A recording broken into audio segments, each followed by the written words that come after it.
Gadis ini mengambil makhluk aneh. Tanpa diduga, ada monster yang tersembunyi di dalamnya. Saya baru saja melihatnya berkepala hiu. Namun tubuh bagian bawah tumbuh 8 kaki. Lorena sangat bersemangat, jadi saya membawanya pulang untuk dipelihara di akuarium. Di bawah perawatannya yang penuh pengabdian. Ini baru 8 bulan. Binatang ini telah tumbuh puluhan kali lebih besar.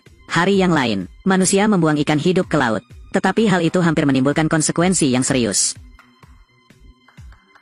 Untungnya, bos segera menuangkan obat penenang. Hanya berhasil menetralisir bahaya. Ingin tahu lebih banyak tentang tingkah laku Sharktopus? Lorena mencari banyak sumber informasi online. Akhirnya melihat penemuan penting. Ternyata Sharktopus sangat agresif. Sering menyerang orang sekitar. Karena kami ingin mencegah tragedi terjadi lagi. Peneliti ingin meledakkannya, namun saya tidak menyangka telur hiu tersebut akan mengapung mengikuti arus laut. Diambil oleh nelayan, dan secara acak jatuh ke tangan Lorena. Meski Lorena tahu Sharktopus sangat berbahaya, namun tetap membesarkannya seperti hewan peliharaan. Dia tidak tahu itu, gara-gara tindakannya tersebut, hampir menimbulkan akibat yang serius. Hari yang lain, pasangan turis itu marah dan mengeluhkan hal itu. Tiket masuknya terlalu mahal. Di dalam, itu tidak menyenangkan sama sekali. Dan mengatakan bahwa dia akan menghubungi jurnalis untuk mengungkap akuarium tersebut. Bos tidak ingin mempermasalahkannya, lalu mengajak mereka melihat serunya.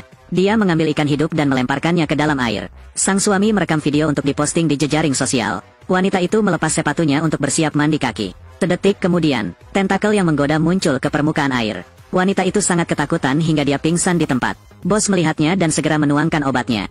Hanya untuk menghindari bahaya. Sebelum berangkat, pria itu meninggalkan pesan. Saya pasti akan menghubungi jurnalis untuk mengekspos akuarium tersebut. Sisi lain, Dr. Simes menggabungkan gen barakuda besar dan kadal bersayap. Dr. Simes menggabungkan gen barakuda besar dan kadal bersayap. Meneliti spesies baru yang disebut Pterakuda. Ia dikendalikan oleh sistem dan memiliki kekuatan penghancur yang besar. Namun di luar dugaan, programmer Futon diam-diam memodifikasi datanya. Ingin mengambil Pterakuda barakuda sebagai miliknya. Dia menggunakan sistem kendali Pterakuda untuk menyabotase laboratorium. Dr. Simes memerintahkan orang untuk mengejarnya. Saya tidak menyangka tidak ada yang bisa melawan Pterakuda. Peluru yang mengenai tubuhnya tidak terluka. Bahkan membuatnya gila. Ujung-ujungnya helikopter pun terlempar ke laut. Staf helikopter semuanya pergi menemui Tuhan. Hanya Ham yang cukup beruntung untuk bertahan hidup. Pada saat ini, Dr. Simes melihat berita tentang Sharktopus yang menyerang wisatawan. Segera mendatangi pemiliknya dan ingin membelinya. Gunakan itu untuk menghancurkan Pterakuda. Pria ini menuangkan cairan aneh ke dalam air. Sedetik kemudian, seekor hiu topus berukuran raksasa muncul ke permukaan. Ham bermaksud menggunakan pistolnya untuk menembak. Akhirnya Sharktopus, karena pengaruh obat di dalam air, pingsan. Melihat hal tersebut, Lorena langsung berlari menghentikannya. Tapi bos menguncinya di rumah. Ham menggunakan bor listrik untuk melubangi kepala hiu tapus. Pasangkan ke pengontrol, jatuhkan ke laut untuk melawan Pterakuda. Dua monster bertemu di bawah air. Sharktopus menempel pada Pterakuda dan menyeretnya ke dasar laut. Jelas Pterakuda lemah di lingkungan air. Ia berjuang dan akhirnya lolos ke permukaan. Beberapa saat kemudian, Sharktopus menarik ekornya ke belakang. Gunakan tentakel berduri untuk menusuk punggungnya. Pterakuda terluka, berbalik dan memberi tembakan pada Sharktopus. Baru saja keluar, lintas. Setelah Lorena berhasil melarikan diri, segera menelpon pacarnya yang sedang bekerja di pantai. Katakan padanya untuk segera membubarkan turis dari sana. Namun kini para wisatawan pun antusias bermain. Tidak memperhatikan apa yang dia katakan. Saat ini, Sharktopus mulai menyerang wisatawan di pantai. Dan Pterakuda berburu kemana-mana. Ketika semua orang melihat itu, mereka lari ketakutan. Pasangan ini hendak naik pesawat untuk berangkat. Tapi tiba-tiba jatuh ke pemandangan Pterakuda. Ia menggigit sayap pesawat dengan liar. Pesawat tidak seimbang, segera membenturkan kepalanya ke tanah. Pada saat yang sama, Sharktopus juga sibuk, mengayunkan tentakel kemana-mana untuk menyerang wisatawan di atas kapal. Pterakuda melihatnya dan segera terbang. Ingin melawan Sharktopus lagi. Perang besar kedua antara kedua monster dimulai lagi. Mereka saling menggigit dan mencabik-cabik di bawah laut. Namun Pterakuda bukanlah tandingan Sharktopus saat berada di bawah air.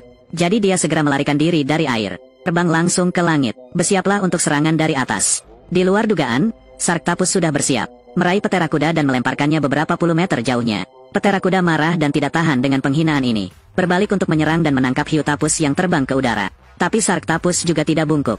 Gunakan sekop terus-menerus untuk menyerang perut lawan. Namun Pterakuda merupakan spesies dengan kecerdasan hingga 250. Ketahuilah bahwa manusia mengendalikan segalanya. Ia menggigit alat penahan yang terpasang di kepala hiu tapus. Melemparkannya ke laut lalu berbalik dan terbang. Melihat rencananya gagal, Dr. Simes memikirkan cara lain untuk membawa Lorena pergi.